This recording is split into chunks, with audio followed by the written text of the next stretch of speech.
Alright, welcome back to Sensei and the Pupil, guys. I am Sensei Paul, here with Sensei Cray and Sensei Devin. And we're going to go ahead and cover the first episode of Mushoku Tensei Season 2, Second Core. And just real quick, just happened last core, he's in school, he's learning all these lessons even though he's already top of the class. He meets a Demon King, who I'm sure we'll see again. What was his name? I totally forgot his name. I just know he has like 6 arms. Yeah, I don't remember either. A little purple guy, right? Yeah. Big purple guy. Blue. What was his name? Some sort of. He was some sort of hue of that color. Oh. He was gonna marry the princess that gave him the eye, right? Right. Well, yeah, he's the new king, and she's the. Yeah. Like, I thought I was like, whoa, you're way too big to be with a little small creature like that. Like that's sus.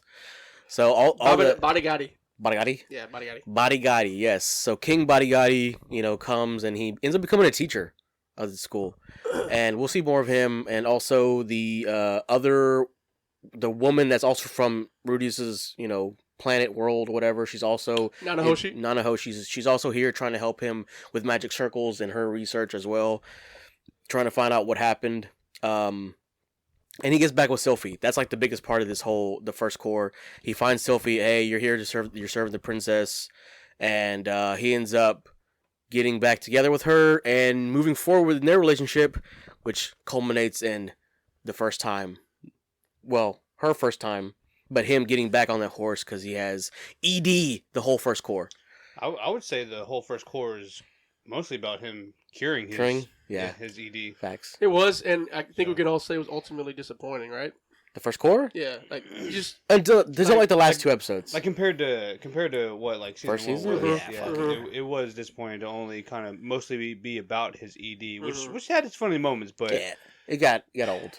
You have to kind of find that balance of like having that slice of lifey, and then also being the awesome epic we saw with all the stuff going on. Right. But I mean, the last episode made up for it because like he cured his ED by having sex with Sylphie, but also Can we not call it sex? Can we say made love? They did. They love each other. Do we think he made love?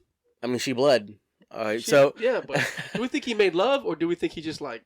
Oh, he did. He did. You wanna know why? He's in love. You wanna know why? Because he married her. He ends up like proposing to her in front of the princess. Said, I'm gonna do right by you. And I'm gonna marry you. That had to be some good, bro. Some fresh elven box. Not just that, but I think we all fell in love with her as well because she was like, you can go ahead and sleep with other women. Like we're like, what? Like, wait, she said that? Yeah, she's like, I know man has his needs. Yeah, bro, she was cool. Like she was about best wife. Yeah, that's right. Best wife ever. Dude, that did get her to be the best waifu. Yeah, I forgot about that. She's like, I understand. Like you have needs, and I'll be as long as I'm the only one that you love. Like I was like, hey, like this girl, she gets it. So that's pretty much where we start in this episode. That they're freshly married. He's still in school. He's all happy. He has a pep in his step. Everybody's seeing it. That he's confident. Are they married already?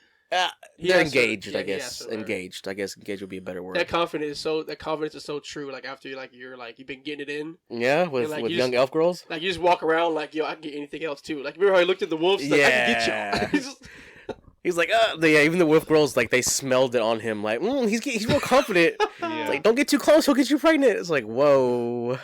But he's all looking, he's lusting after that one wolf, the cat girl, just looking her up and down. He's like, he has that creepy face on his. It's her own fault. It feels like Rudius is back. Yeah, the old Rudius. The old Rudius, not the depressed Rudius. Yes. This is Rudius that we've all know and love. Right, he starts his morning every day now, praying to those panties, just like giving thanks to his goddess. So we continue from there. He's really thinking about marriage now, and he's asking his friends like, man, what do I do? Like, how do I prove to her that I love her? And like, how do I go about this marriage thing? Because yeah, we're married. I'm saying that, but like, what do we do with this? So the first thing that comes to his mind is, hey, my dad got a house and settled down with my mom. So even Paul settled down. That's right. Not you. Paul Grey Rat. Paul Grey Rat. The real Paul. Yeah, I'm Wadi. I'm not Paul Grey Rat. All right. All right. So, you too. So we continue from there, and he's trying to find a house. He can't really. He's like, well, she has duties and she has to live close to the city. So, and I also want it to be big enough because we're gonna be entertaining royalty. So he's flipping through all these pages, and he finds one that's pretty decent. A decent house. Pretty decent. It's big. It's like a 12 roomer, dude. What's wrong with it though? It's awesome. Oh well, it's cursed. There we go. It's cursed. It's cursed. I guess. What is cursed? Yeah. Yeah. It had roots on it. Is it cursed?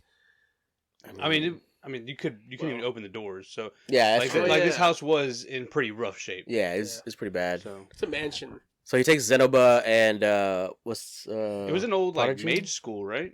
Like a was it? Yeah, it was something like that. He said something like that. I forgot what he said. Yeah, it used to be like a little thingy. Dorm or like a Something teaching like that. room. I think it's like a teaching training room or whatever. I think training grounds or something. House. Zenoba and homeboy that's with Lena Lease. I don't remember his name. I'm forgetting his name. Damn, I'm forgetting his name. But he's like a prodigy that used to belong to the old pope of a different city or something. Right. It's kind of a little backstory. He's a good friend though. He's a simp. He's a good friend though. He's a good friend. Come on. So that happens. They go into this house and they've already heard rumors that the Mage Academy and also the guild, the Warriors Guild, Adventurers Guild, won't even touch it because multiple people have already died from this house. The curse, what it's called. So they do that. They spend the night there. It only happens at night, and this creature puppet comes out and attacks them. And Rudius is about to die, but then Zenoba comes in and says, "Oh, I got you, Master Sensei!" And he's taking shots, bro. What do y'all guys think about this? What's it called? Divine? I said blessed on my translation. Okay, blessed. The blessed ones. Blessed ones that have this like OP almost endurance. I forget if they talked about it in the first season. I think they did when they mentioned him because we got to see Zenoba and his strength and before. I hope they get more into it because this can't just be a throwaway. Oh, by the way, he can just block everything. He's invulnerable. Yeah, I just don't like how Rudius is like this all-powerful guy, and then this kind of guy who hasn't really shown like his full ability yet was the one to stop the puppet.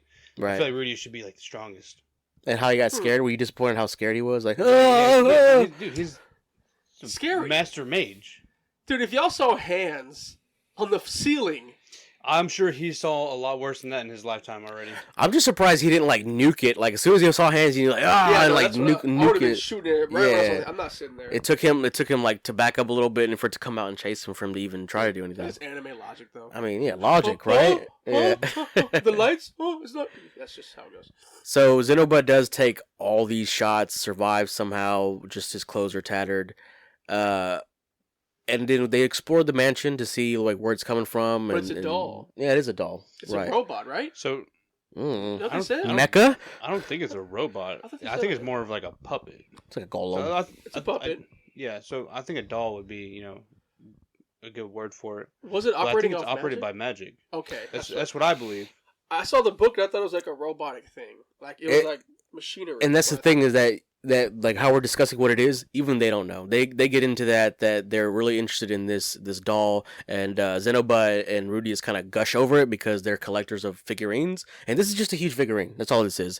And they're all having ideas. Oh, maybe we could dress it up, put skin on it, and like they're being kind of weird because you know how they are. You know how guys are. They're gonna be like, we can do something with this thing. Like, what else could it do? Fuck it. Pretty much. Yeah. We're all thinking it. I honestly did not think about that. It had 8 arms and they were trying to kill me. 8 arms. 8 arms. 8 hands? All right. How many holes? All right. So they explore the mansion and they discover this little back room where the doll was created, and they see all these like different symbols in this book. They need to translate. They don't even know how to translate it. So go ahead. I just thought something. What if the person that made that's from the real world? You made like a robotic thing. Maybe. The Rudius would be able to translate it. Maybe. Yeah, good point.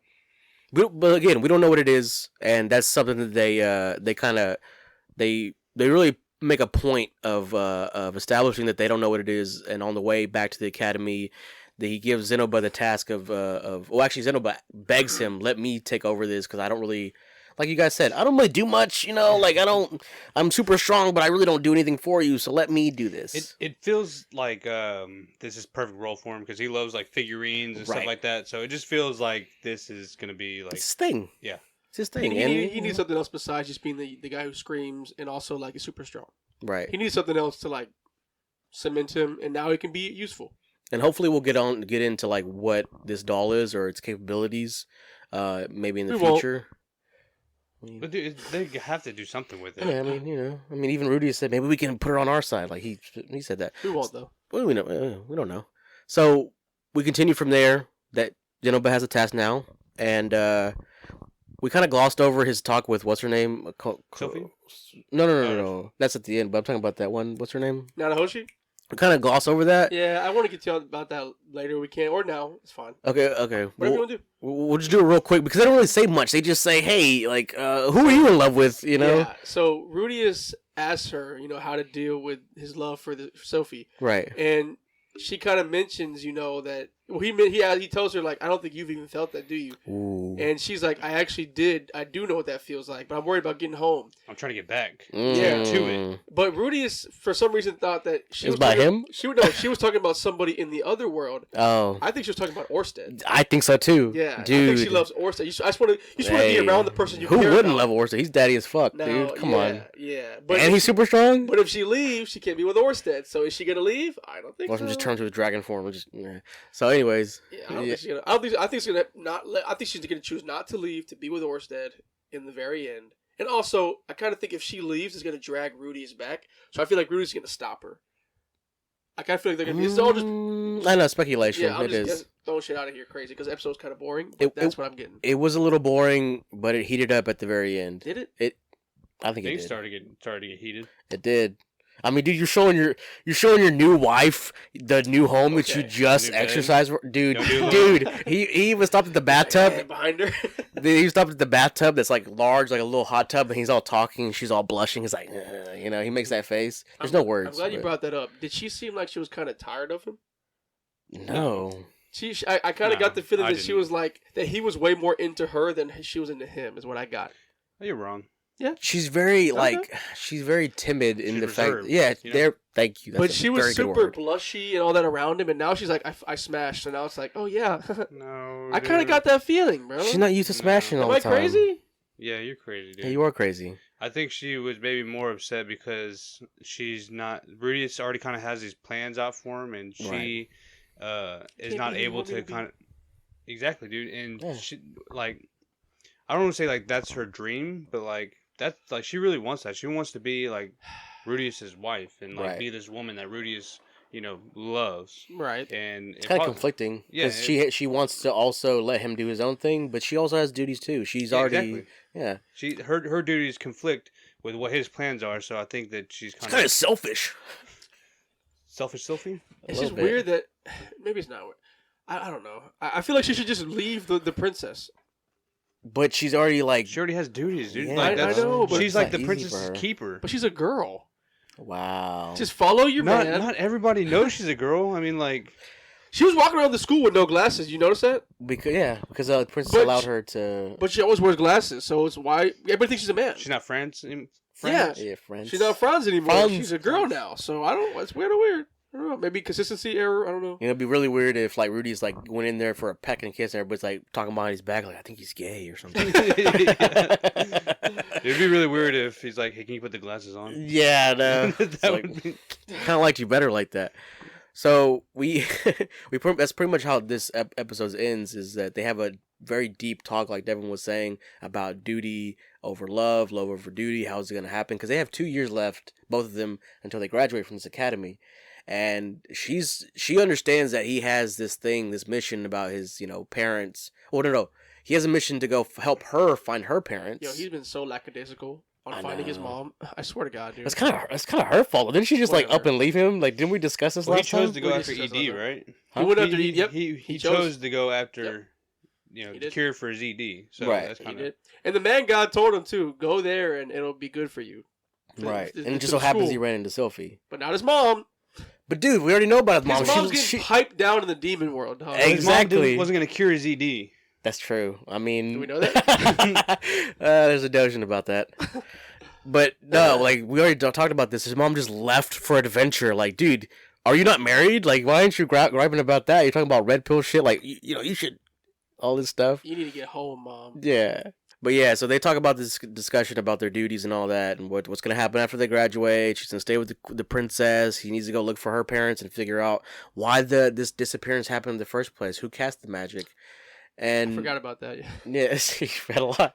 Got so much damn ED bullshit. So yeah, this pretty much has a nice little bow on it. they ended up, like he tells her, "I love you. I want to be with you. Like regardless of what you want to do or what I need to do, I'm gonna marry you. I'm gonna do right by you." So they, let's kiss and lay down in the bed and then fade to black. scene. Yeah, Yeah. fade to black. Yeah, that's one of my problems from last core. Their endings are suck. Their fucking cliffhangers suck. You want to watch them do it? Anything. Right? Do you like? What do you want? Do you want it to be the morning after when it ends? I wanted to see right That when they would've lay, been okay.